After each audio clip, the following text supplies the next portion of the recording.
मैं सिर्फ आपको एक बात बता दूं कि हमने तो बड़ा क्लियरली कहा कि इंडिया की जो ताकत है हमसे 6 गुना ज्यादा है, लेकिन बदकिस्मती और इंडिया की हार्ड लक ये है कि उसके पास वो जज्बा नहीं है जो मेरे पास है, उसके पास वो प्रोफेशनलिज्म नहीं है जो मेरे पास है, उसके पास वो यूनाइटेड नहीं है वो जज्बा जो मेरे पास है। मैं अकड़ से लड़ता हूं, मैं अकड़ से लड़ता हूं, मैं कौम पूरी खड़ी होती है। अब सुनिए, मैं सच पे ठीक है मशगी साहब मैं आता हूं।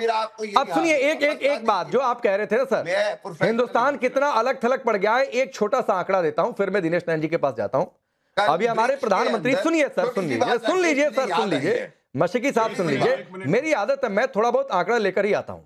हमारे प्रधानमंत्री इस समय 5 देशों के दौरे पर हैं, 2 देश हो गए, यूएई से उन्होंने शुरुआत किया, 4-5 घंटे का सिर्फ दौरा था।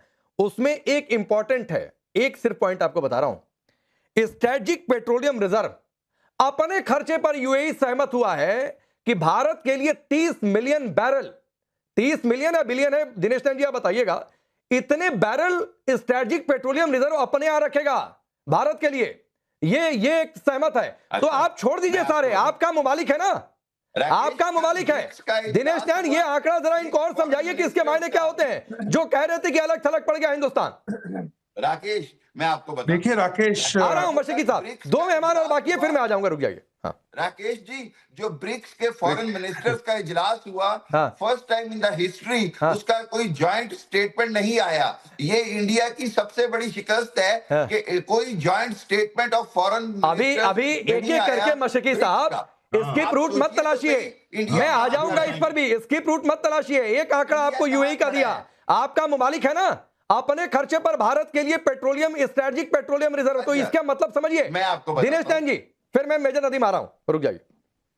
देखिए राकेश, और जो आप सवाल कर रहे थे वो 30 मिलियन बैरल्स के बारे में बात कर रहे हैं, बिकॉज ये एक पाइपलाइन जो है वो हॉर्मोज के खिलाफ, जो हॉर्मोज में अभी सिचुएशन बन रही है, उससे अलग एक पाइपलाइन बिछाई जा रही है, जिससे कि हॉर्मोज बिल्कुल बाईपास हो जाएगा, और जितना भी तेल है, चाहे वो कुवैत का हो, चाहे वो बाकी जो गल्फ ये कोऑपरेटिव काउंसिल है, इनके जितने भी देश हैं, इनका तेल हो, वो तेल हमारे अरेबियन सी की तरफ में आ जाएगा। तो उससे फिर ये जो ईरान की तरफ से खतरा बढ़ता है वो नहीं होने का। वैसे भी देखिए, हम ईरान, जो सऊदी अरब है, उसने तो ईस्ट वेस्ट एक पाइपलाइन बिछाई रखा है, और वो रेड सी के माध्यम से उसको यूरोपियन देशों की तरफ वो उसको भेज भी रहा है।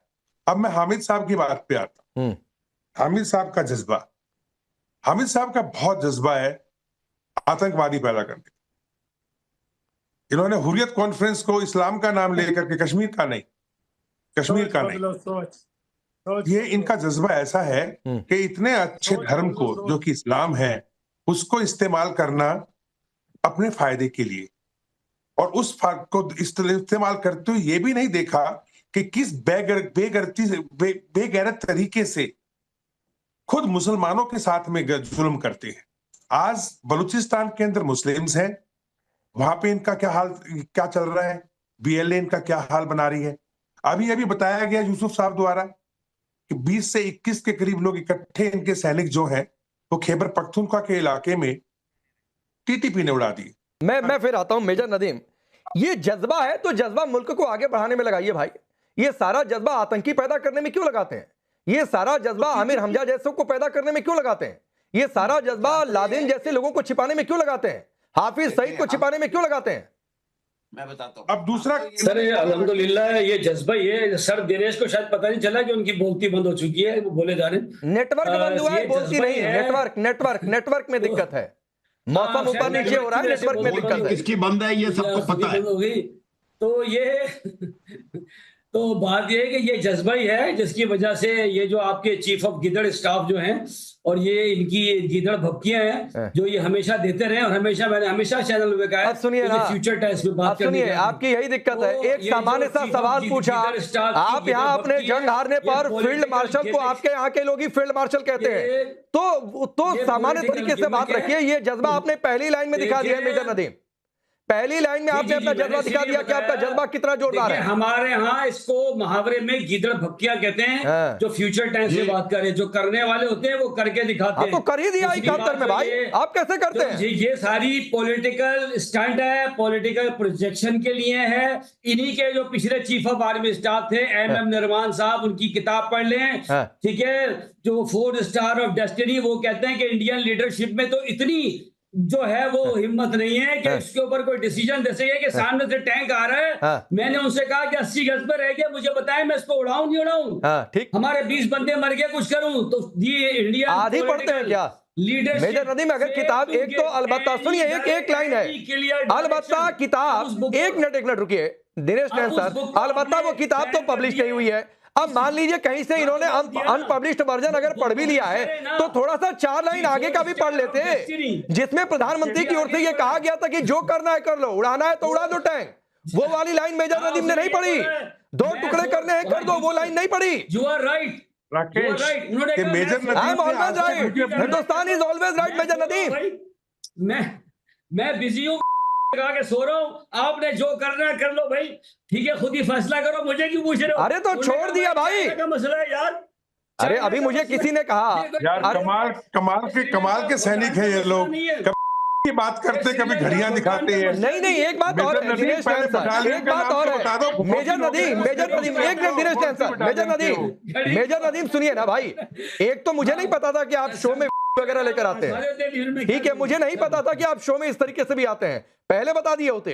दूसरी बात चीज है कि आपके यहाँ तो मैंने सुना है कि ये सब अलाउड ही नहीं है भाई। 50 साल तक बेचना बंद था, इतनी माली हालत खराब हुई कि अब तो लिकर का एक्सपोर्ट शुरू हो गया पाकिस्तान में। तो छोड़ दीजिए सर, वो छोड़ दीजिए, जवाब सुनिए दिनेश नैन से, फिर मैं आगे बढ़ता हूँ। देखिए मैं राकेश, आप मेजर नदीम को देखिए, पाकिस्तानी आर्मी ऑफिसर बोलते हैं अपने आप को, और मेरा एक नेट खराब होने से बोलते हैं मेरी हालत खस्ता हो गई। इनके दिमाग में यही है, ये जो है ना, जो हमीद कह रहा था फैक्ट, ये फैक्ट को नहीं पहचानना चाहते। इनको नहीं पता कि इनके लिए कितनी बड़ी मुसीबत है। अभी तहरीक-ए-तालिबान पाकिस्तान, यहाँ पे मैं गीदड़ धमकियां नहीं दे रहा हूँ, टीटीपी आपको धमका रहा है, मार रहा है, मैं नहीं कर रहा हूँ भाई, मैं तो चुपचाप बात कर रहा हूँ। नदीम पहले टीटीपी को देख लो, टीटीपी अभी अफगानिस्तान के तालिबान भी बैठा है, हमारे जो चीफ ने बोला है उसको समझने की कोशिश करो, आप अहमकाना बातें करनी बंद करो। उन्होंने कहा है कि ये टाइम है, अगर पाकिस्तान ने वापिस से पाकिस्तान ने आतंकी बनने की कोशिश की तो जो हालात हैं आपके, वैसे भी नदीम मैं बोल लूं, मेरे नेटवर्क जाने में तो आप बहुत बोले होंगे, मेरे को भी बोल लेने दो। तो मैं ये बलूचिस्तान, वजीरिस्तान, खैबर पख्तूनख्वा छोड़ो, आपके लोगों ने, आपके आसिम मुनीर ने तो सभी सूबों को 12 सूबों में बांट दिया है अभी। नहीं, ये तो खुद ही 24 बता रहे हैं कि 24 सूबे बन जाएंगे। मेजर नदीम अच्छी बात है, आप इसी तरीके से फखर यूसुफ जाइए, ये इसी तरीके से हल्के मूड में बैठते हैं क्या मेजर नदीम? हमने इंडिया के 28 टुकड़े करने, देखिए 47 में हमने इंडिया का नाम लेना बंद कर दो आप नदीम साहब। इंडिया के ऐसी हालत में हो नदीम कि आपके मुंह पे थप्पड़ मारता है बलूचिस्तान, पिछवाड़े पे मारता है टीटीपी, और आपके बाल पकड़े हुए हैं अफगानिस्तान ने। नहीं ठीक है, सपने देखने दीजिए, कम से कम मेजर नदीम को दिन में सपने देखने का हक है, दिन में सपने देखने का हक है। मेजर नदीम देखते रहिए, लेकिन फखर भाई ये इसी तरीके से हल्के होकर बैठते हैं क्या शो में मेजर नदीम? हाँ सर, उपिंद्रा जो है ना, एक सूबे के वजीरा, एक मुल्क के रुकिए मेजर रुक जाइए मेजर नदीम रुक जाइए, होल्ड ऑन। क्या है देखिए, इस वक्त जो असल इशू है ना, उससे मतलब हमारे यहाँ अभी उस पे हम नहीं जा रहे होते, इस वक्त मसले और हैं, ठीक है। हमारे कुछ पार्टिसिपेंट कह रहे हैं कि टीटीपी, बिल्कुल टीटीपी एक जेन्युइन इशू है पाकिस्तान का, और परसों रात उन्होंने बाजवड़ में एक बहुत बड़ा स्ट्राइक किया है। पूरी गाड़ियां आजकल वो बारूद से भरी हुई वो लेके आते हैं और मुख्तलिफ एरियाज में उसको ब्लास्ट करते हैं, तो एक जेन्युइन इशू है, अगर उसको देखा जाए बिल्कुल इंडिया के साथ देखिए जंग जो है ना वो और तरह की होती है, लेकिन ये वाली जो जंग है ना ये बिल्कुल टोटली डिफरेंट है। इसलिए फोकस इस पे होना चाहिए। जहां तक बात है कि जी उन्होंने ये धमकी दे दी, हमने उसके जवाब में ये दे दिया, तो ये कि जंग लास्ट ईयर भी हुई, चले 4 रोज के बाद 88 आवर्स के बाद नॉर्मल सी होगी। नॉर्मल सी मैं इसलिए कह रहा हूँ कि मतलब फिर जंग तो नहीं हो रही, ठीक है, बात भी नहीं हो रही। अब ये भी आरएसएस ने कह दिया, जनरल नरवाने साहब का इंटरव्यू में पढ़ रहा था कि उसमें वो कह रहे थे कि जी बात होनी चाहिए। तो ठीक है, पाकिस्तान को इस वक्त जो इंटरनल प्रॉब्लम्स हैं वो काफी ज्यादा है। मैं आपको बिल्कुल इसलिए नहीं कह रहा हूँ कि जी मैं इंडियन चैनल पे ये बैठ के बात कर रहा हूँ, जेन्युइनली है। हमारे डेट्स जो है